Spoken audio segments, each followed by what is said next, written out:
It began with imagination and a pair of dice. It was a social experience. A group of friends gathered to tell a story together. That's something that no one had ever seen before. And it merged our world with theirs. You've got action, you've got romance, you've got adventure, exploration, and it can go on like a soap opera for as long as you want it to go on. Some people would fight it. Dungeons & Dragons was heavy metal before heavy metal was heavy metal. I mean, it was the thing that people were really afraid of. And others would embrace it. Well, Baldur's Gate, wow, why was it so successful? You know, it clicked on a lot of things and just did them right. So if you're a D&D fan, here was a great way to go in and play a game where you could basically test out some of your ideas about tactics and that sort of thing. But it altered the course of the gaming industry forever. This is the story of Dungeons & Dragons.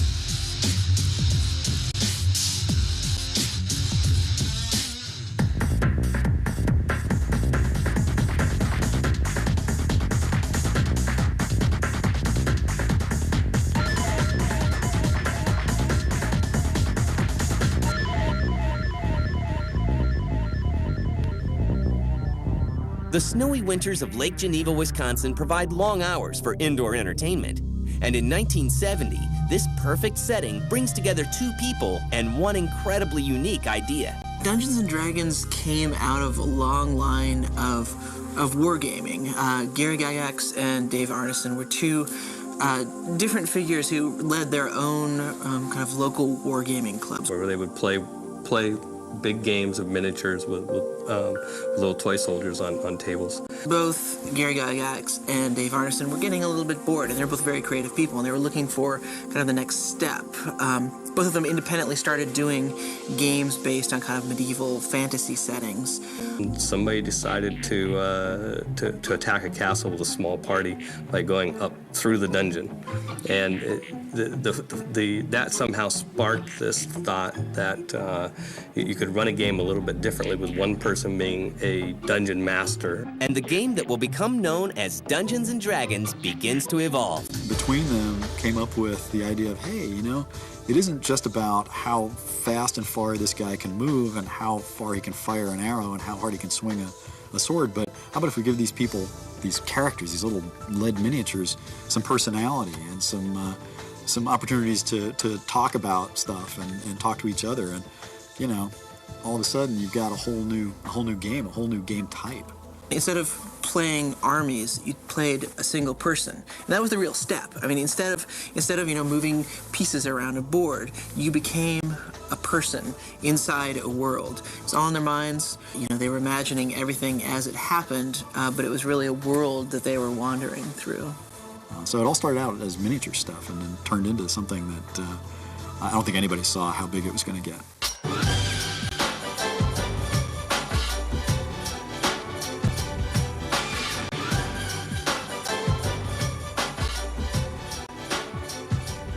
Gary Gygax sees an opportunity and decides to publish and sell the game himself. The early success of Dungeons & Dragons was very much a snowball effect. They published it locally. They had some distribution, but it was really college students that spread it. People would go to college, come back at break and say, hey, this game, I found this game, you guys have to play it. And it really spread by word of mouth, underground, but really, really strongly. I mean, by the end of the decade, it was a cultural phenomenon in the way that certainly no war game ever had been before. To satisfy a growing fan base, in 1979, Gary releases an update called Advanced Dungeons & Dragons. Took the game to a whole nother level, and we all just went berserk when these books came out. Big hardcover books, just packed full of just all sorts of cool stuff. And the game became more complicated. There was more options of things you could do to your character. While a new generation of gamers begin exploring D&D, a little invention known as the computer begins piquing interest across the country. Without D&D, there wouldn't be any computer games. Okay, there might be like Pong or something, but I mean, everybody who's driving a Ferrari in this business, and everybody who isn't driving a Ferrari, for that matter, ought to get down and, turn northwards towards Wisconsin every day, and just say a little prayer of thanks. You could do things with computers that you couldn't conceive of in the real world. They seemed simple, but it's like you had control over this new environment in a way that, you didn't in your ordinary life. Here was a way to, for us to realize all these fantasies that we had lived all those years, or that we had imagined, I guess. We were now able to live them. And when all these sort of, geeky guys started programming and all of a sudden, wow, Ultima, Might and Magic, Bard's Tale, you name it. It all comes back to people recreating their D&D campaigns at some level. Dungeons & Dragons is one of three things that really sort of jump-started the game industry. You can't talk about D&D without going to Tolkien. So these kids read Tolkien, and then they created their own Tolkien-esque world with Dungeons & Dragons. It stands to reason when you sort of stand back now and look at the line that it was exactly these kinds of people who, when the new technology, when computers came along, it was them. It was these people that were playing these games. So naturally, since they had just created a paper game based on Tolkien, they're then going to try to create a digital game based on Dungeons & Dragons, which is based on Tolkien. And what you find, literally, from 1977 to 1995, is that everybody who was developing games, not everybody, but most of the people that we talked to, which was quite a few people, all said, love Tolkien, love D&D, and then needed to recreate that on the computer. And it was just over and over and over and over and over again. Dungeons & Dragons continues to shape the future of gaming. But a tragedy will soon focus an angry public eye on this new pastime. Then, since it's a role-playing game, you'll see people dressed up in full garb. Well, then it gets creepy if you don't really understand, this is sort of part of, this is part of the experience. And there was a hysteria about that. Dungeons & Dragons was heavy metal before heavy metal was heavy metal. It was the thing that people were really afraid of.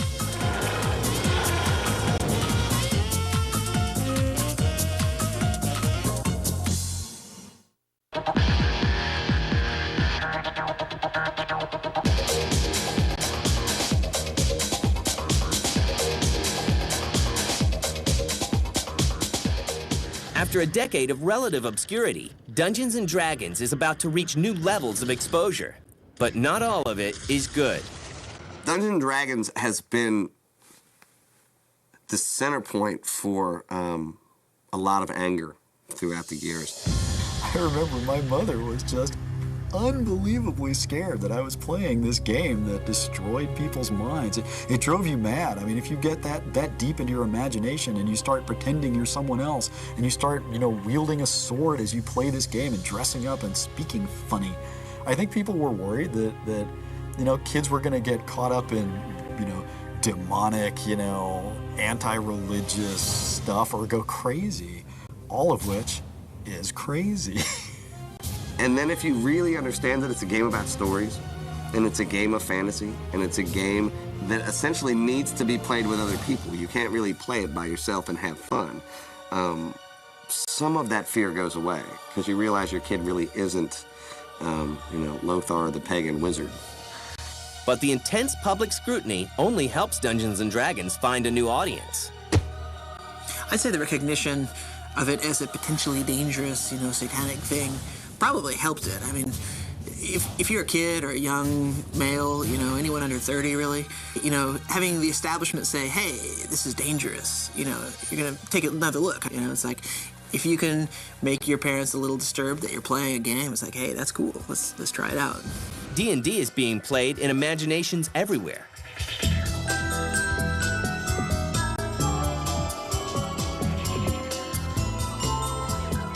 I remember when I started at TSR, I think the received wisdom that we had something like 15 million active players on an ongoing basis at that time. That was back in the mid-'80s, I guess.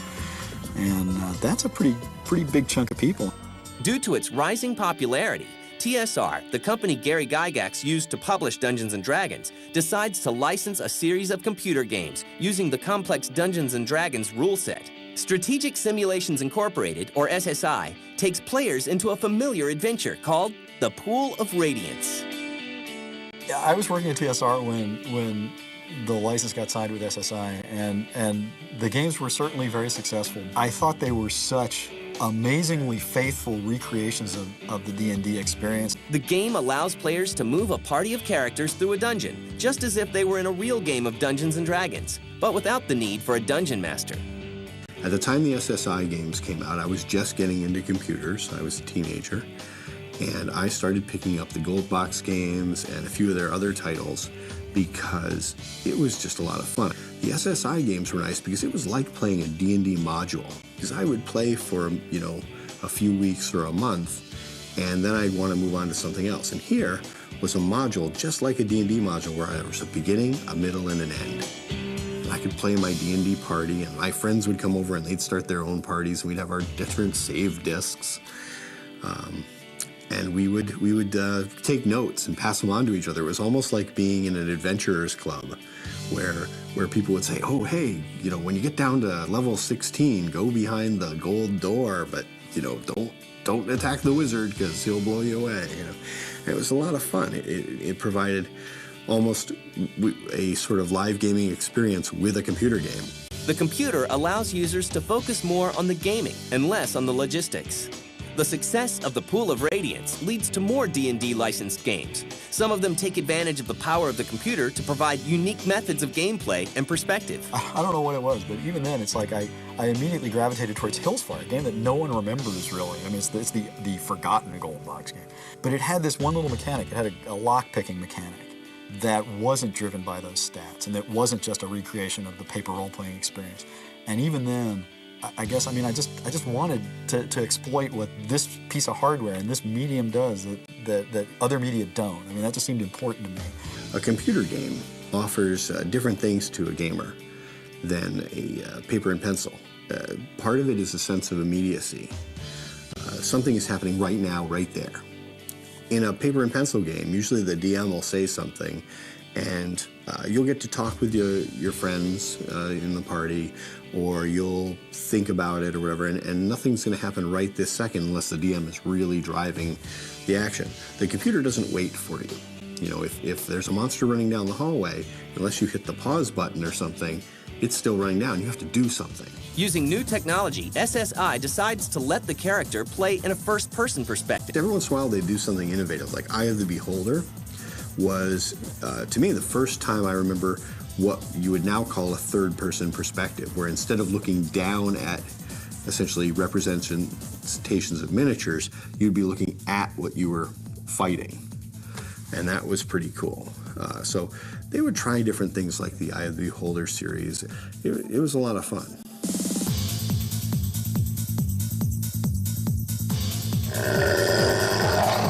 SSI continues to release games using the Dungeons & Dragons license, but the market wanes. I think the real answer, it isn't much of a mystery. I mean, I think it's just that after a while, any license needs to be rested. I mean, people just get tired of the same stuff. And I think it's just people were looking for novelty. They were looking for something new, and they couldn't find it in D&D licensed games anymore, at least for a while.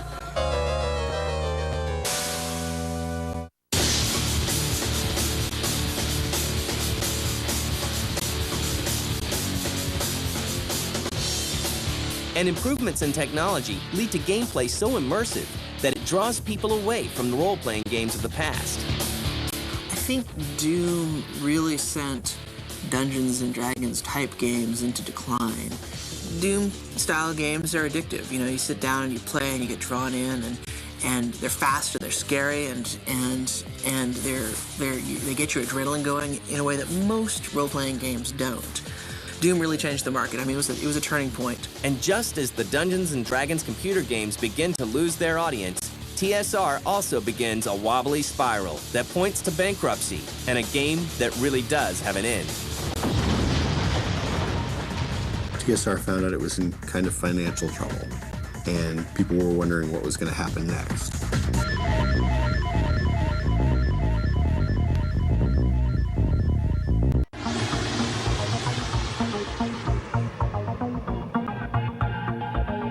Just as TSR, who 20 years earlier had first published Dungeons & Dragons, was going out of business, a company called Wizards of the Coast sweeps in and saves the day. Well, then along came Peter Adkison and Wizards of the Coast. Peter and a man named Richard Garfield had created a card game called Magic the Gathering. It became enormously successful, and Wizards of the Coast purchased DSR. Not only does work begin on a new rule set for the paper game, but a computer game is created that will bring Dungeons & Dragons back to monitors everywhere. Well, Greg and I have always been huge fans of role-playing games. There hadn't been a lot of role-playing games released for a number of years before BG came out in '98. And so that was pretty cool, because I was like, you know, games like Pool of Radiance were very inspiring to us, so the opportunity to work on a D&D game, Dungeons & Dragons RPG, like the next generation of it, was really exciting, so we just jumped on it. Baldur's Gate provided a unique game experience. It took the whole top-down perspective of the SSI Gold Box games to a new level. You had a much more fluid combat system. You had more options as to like spell casting and character class and everything. And of course you had much better graphics and sounds. If the old SSI games were lacking in anything that they could have possibly had, they didn't have a lot of story or background. Baldur's Gate games did. You know, you had to solve a puzzle, you had to learn about the world, and they really conveyed that. Baldur's Gate is a story as much as it is a game. The game successfully replicates the D&D rule set, allowing players to focus on the story and characters that make up the world they explore. It clicked on a lot of things and just did them right. You could have a whole party of characters. You could pause the action. You could individually command what each character was doing. So if you're a D&D fan, here was a great way to go in and play a game where you could basically test out some of your ideas about tactics and that sort of thing. And we were really careful to remain true to the license. One of the things we're very careful about when we work on licenses like Dungeons & Dragons or Star Wars is that we want to make sure that we retain the original vision. The fans they deserve to get what they're expecting. If they're expecting a game that's true to that original rule set or that universe, they should see it in the final title. The success of the game leads to several sequels, all of which become bestsellers. It was also based on the Dungeons & Dragons license, and I think that had a big part in getting the name recognition out for the title. It gave us a starting point that allowed us to kind of leap off and get more people knowing about it. And now, a new type of game lurks over the horizon, one that will bring the social element back. So, you know, the natural extension of being able to taking D&D is to a computer. You combine that with the internet, and all of a sudden you have the opportunity for the massively multiplayer RPGs like EverQuest and Final Fantasy, and that just takes the coolness factor up a whole nother level. Ultima Online and EverQuest paved the way for a steady stream of other massively multiplayer online role-playing games. They can play with those games, and they can interact with each other. Even if it isn't quite the same as sitting across the table, you can still instant message your friend, and you can talk out of character, and you can go on an adventure together. It's great that there's that avenue. But some people still feel there are fundamental differences between these games and a true Dungeons & Dragons experience. Online games right now typically ask you to accept a world where everybody is a hero. And in a D&D campaign, it was you with 5 of your buddies going in and being heroes. And that's very different. It's when you're alone, solving really big problems and acting heroically. That's very different than standing in line while the guy in front of you kills a dragon and gets the experience, and then you walk up and kill the dragon and get the experience, and then it rematerializes and the guy behind you does it. I mean, when everybody's killing that dragon, nobody's a hero, and D&D is all about being heroes. Despite the popularity of the online games, other companies continue to pursue the single-player experience, including a game that promises to allow players to create adventures for their friends and recreate their favorite adventures from the past. The more recent Dungeons & Dragons games are, if anything, even more faithful recreations of the original game, and you gotta respect the polish and professionalism with which they've been implemented. They're telling some really cool stories. They're letting players, pick their roles in very traditional ways. And I love the fact that they're character-driven, story-based experiences. As we look back over the past 30 years, it's hard to find a game that hasn't been influenced by Dungeons & Dragons. Dungeons & Dragons has had an amazing impact on society that a lot of people, I don't think, are really aware of. And that effect is just being the game that laid out, this is what fantasy gaming is. The whole category of role-playing games, they're pen and paper based, all grows out of Dungeons and Dragons. And looking into the future, companies will continue to try and perfect the experience of playing Dungeons and Dragons without actually playing. The idea of Dungeons and Dragons, I think, is driving the simulations like there.com. Ultimately, that may be what the legacy of Dungeons and Dragons is. Like, this is what started it, and it's this idea that drives this stuff. The future for Dungeons & Dragons, I think, is very bright. For one thing, I think that no matter how fancy the computers get, it's still fun to sit around a table with all your friends and play a game in kind of slow motion where everybody can see what everybody else has done. That experience is not going away. There's going to be the fusion of the best of both worlds, where you can get the fun of sitting around the table with your friends, but have the computer doing all the heavy lifting.